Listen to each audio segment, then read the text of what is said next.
So today we're going to be answering the question about bonding. So many people have asked me about bonding. I mean, what is bonding? Why do we need bonding? What kind of relationships need bonding?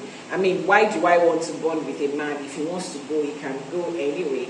I get a lot of that, but let's break it down. So bonding. Now let's start with a marriage relationship. Now in a marriage relationship, as it is everywhere, whether you get married in the church, in the mosque, or in the courthouse, there is a joining of two people, right? And you have your vows, you exchange your vows to continue to stay together. And those of us that are religious, we often use this term, what God has joined together, let no man put asunder. Meaning that when there is a joining, I mean, you guys just have to stick together. Now you need to understand one thing. The day you get married or the day you get bonded with somebody, it is both of you against the rest of the world. Now, you guys went into it with good intentions most time, or should I say, you're supposed to go into it with good intentions, right? And you're supposed to work at staying together. But it takes more than just your intentions. It takes more than just exchanging vows to be able to stay together in this world, because there are 1,000,001 distractions out there. I mean, take for instance the male folk. Even if the man doesn't want to look outside, there are just those distractions. They are there. That sometimes that it's even the outside woman who is head bent on distracting this man. You know, so when people say, I don't need to do bonding. If the woman wants to stay, she will stay. If the man wants to stay, he will stay. It is more than that. It is more than their decision and their choices. But it starts with their decision and their choices to be with you. So if you have a good man, if you have a good woman who has decided to stay with you, then there's nothing wrong in doing a little bit of bonding. Now, why would I say there's nothing wrong in it? Just as there is nothing wrong in you exchanging vows, just as there is nothing wrong in you signing the dotted lines to stay together, having something concrete to bind you, either the courthouse, either the church, or whatever it is you believe in. Even African marriages, yeah, we exchange vows in African religion, and we do a whole lot of all of these things in the presence of our friends, our families, just to stay together. Now let me paint a scenario to you. You met this great guy, right, and he really wants to be with you, but then there's this ex who is head bent on having him. She will go the lengths to make sure that that man is hers. Now, we believe that there are metaphysical forces, right? And it can influence the choices that a person makes. A marriage being together, a couple staying together for the rest of their lives, it takes more than just a physical choice. It takes more than just an emotional and a mental choice. It takes more than just, this is what I want. There are spiritual forces in it. So if you understand the fact that your union and your relationship with that person also has a spiritual side of it, then the question is, what are you doing to take care of the spiritual side? And I hear a lot of you say, I will pray. Yes, prayers, manifestation, they have their side. But you see bonding, for example, this padlock bonding work. Look at the padlock. You see this? I mean, this is not child's play. Now, these are one of the things that can be used in bonding. That's one of the forms of bonding.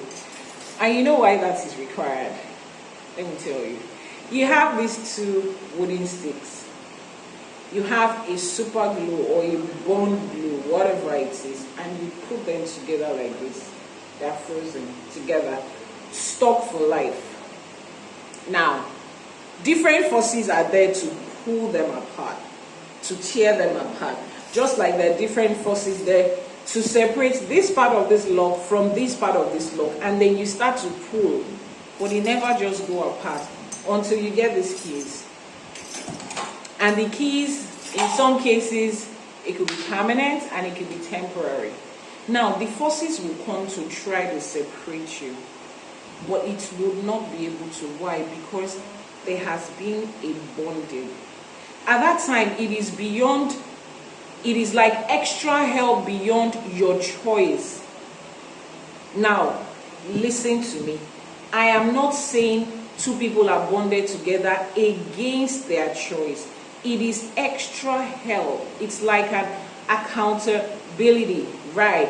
You have chosen to do this thing, but you need extra help from people to make sure that you keep doing it, to make sure that you are on track.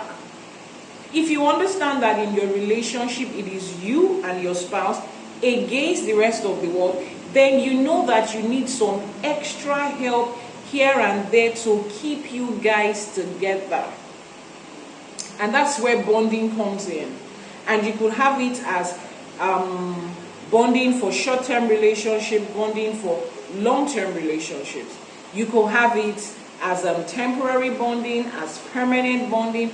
You could have it for couple that live together under the same roof. You could have it for couple that are in long distance relationship. Whatever form of relationship you have, bonding is required. Now, let me tell you something that happened to one of my clients, right? She got married to her husband, he picked her out of the numerous girlfriends he had at the time, and they tied the knots. And there's one of the exes or the girls that he did not pick who had said, you know what, it's either I have this man or nobody's gonna have him at all. So the girl is there targeting and following and trying to get the man into a compromising situation, and voila, she did. It was at a club, they were having drinks, and she just showed up, and with the help of a few friends here and there, they got the guy drugged and drunk. And he literally passed out in the hotel room, and the other girl is there, right?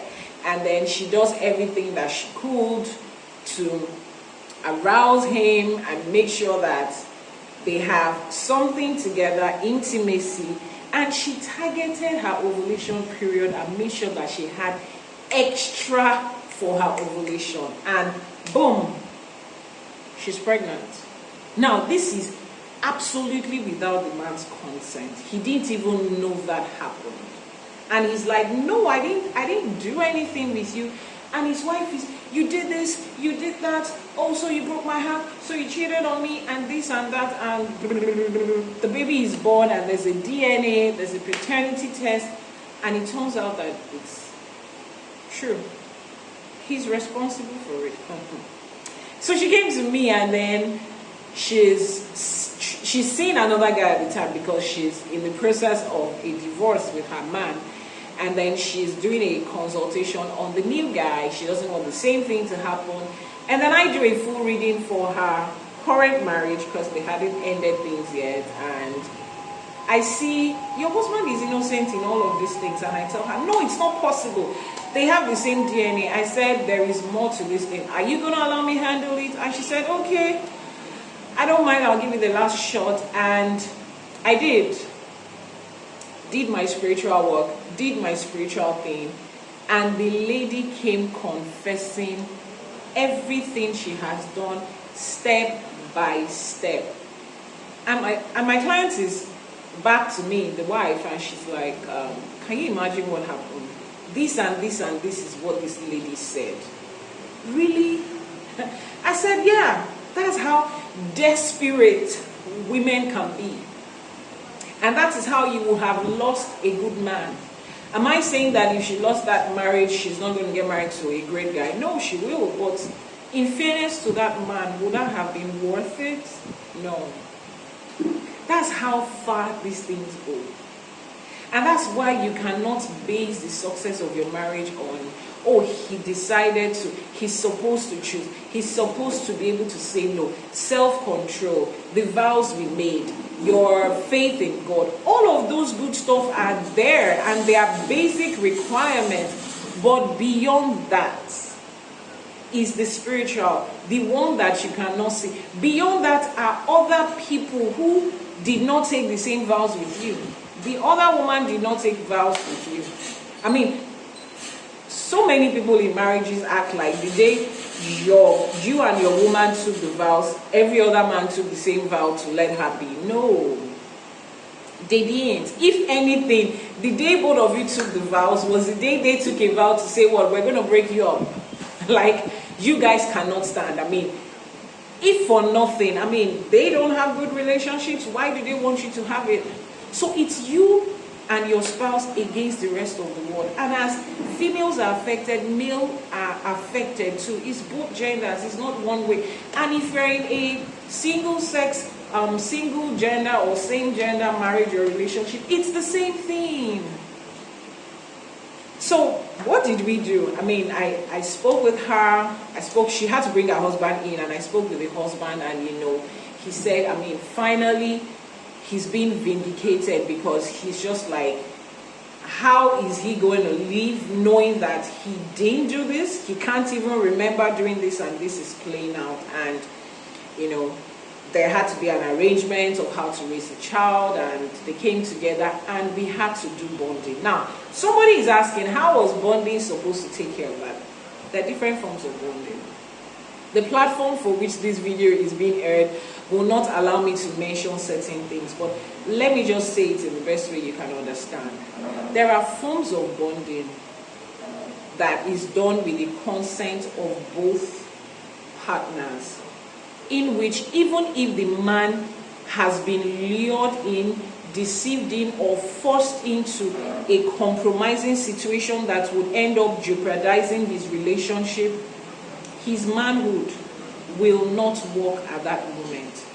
You know what I mean? It will not work in that moment. No matter what the other woman tries to do, as long as you are the first person to do the permanent bonding and the spiritual work, it will not work at that moment. That's it. So if this woman had done something like that, yeah, no matter what that girl tried, she would just find out that it's like this, like it's not coming up. And as long as it's not coming up, nothing is going to come out of it to get her pregnant. Right? Now, somebody will say that is extreme. I know. It's a choice. It's not a force. Just the same way some people think signing dotted lines, signing dotted lines and, formalizing your relationship is overrated. Yeah, it's a choice. Now, this video is addressing people who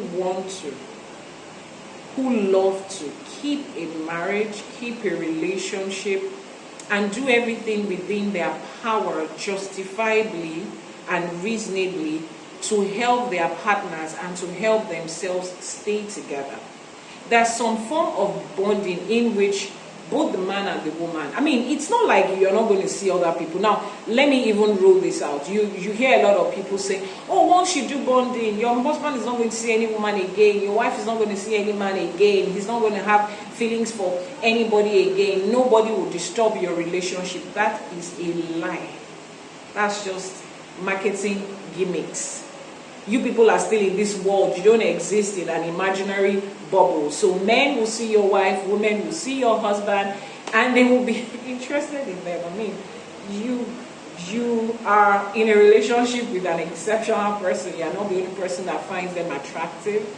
But what will bonding secure? No matter how hard they try to pull you apart, you cannot go. There's nothing that can. There is nothing. There's nowhere you're going. You are stuck together. As long as these keys are not there to unlock it, you are stuck together. And if at any time you feel like we no longer want to be together, I mean, just get the keys and unlock it. Simple. Right? And that's why I always advise people, whatever it is that is a spiritual thing you're doing, make sure that you don't do something that is irreversible. Sometimes you might just grow apart and you genuinely just feel it's best to go your separate ways. You understand? Yeah.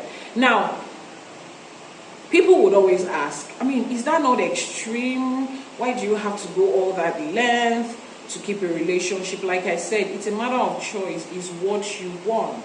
Okay, so if that is what you want, then it's beyond just this. Now, if you really want a marriage to work and you're hoping it's going to work just because you made a vow, just because the person is supposed to have self-control, I'm sorry.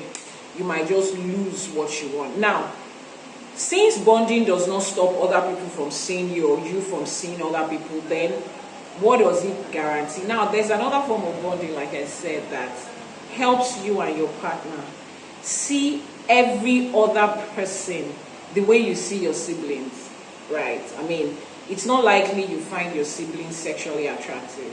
It's not likely.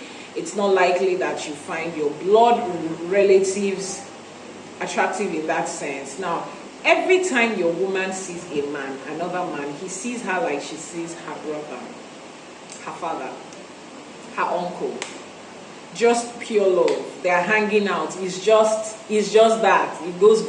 She cannot have it. I mean, no matter how handsome your brother is, basic, normal, right thinking people don't have feelings for their siblings. So your man gets to see every other woman like his sister. He gets to see every other woman like his aunt. You know, that's another form of bonding. Now, that is not you coercing and tying somebody down and saying, no, this person is not going to go against their will. Now, most form of bondings that we work on, I always say, let it be consensual. Okay? Let the consent come from both parties. When you got married, it was consensual. You tied the knots, it was consensual. You signed the dotted lines, it was consensual. So any form of bonding you want to do, let it be consensual. There's some cases that we do it when it's not consensual. I mean, it's especially when a woman is the one coming to talk about it, right? She's the one requesting for it.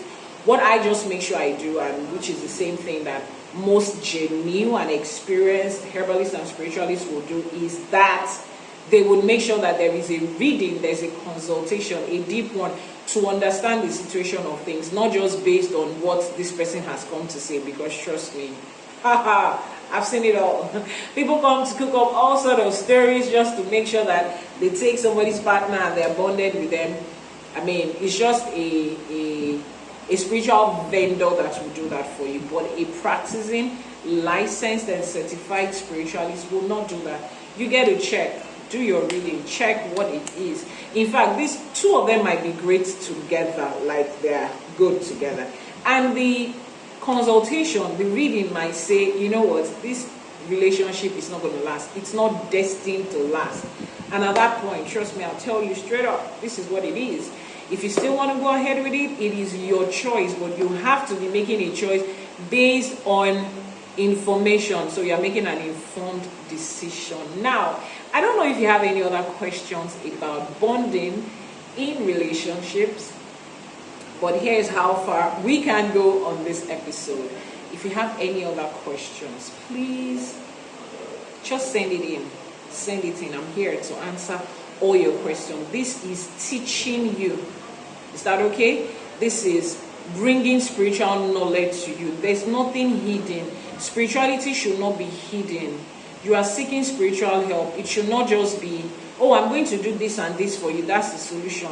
We should come to a place where we're explaining what we're doing and educating people on the options we have for them, so they can sit back and then make an informed decision.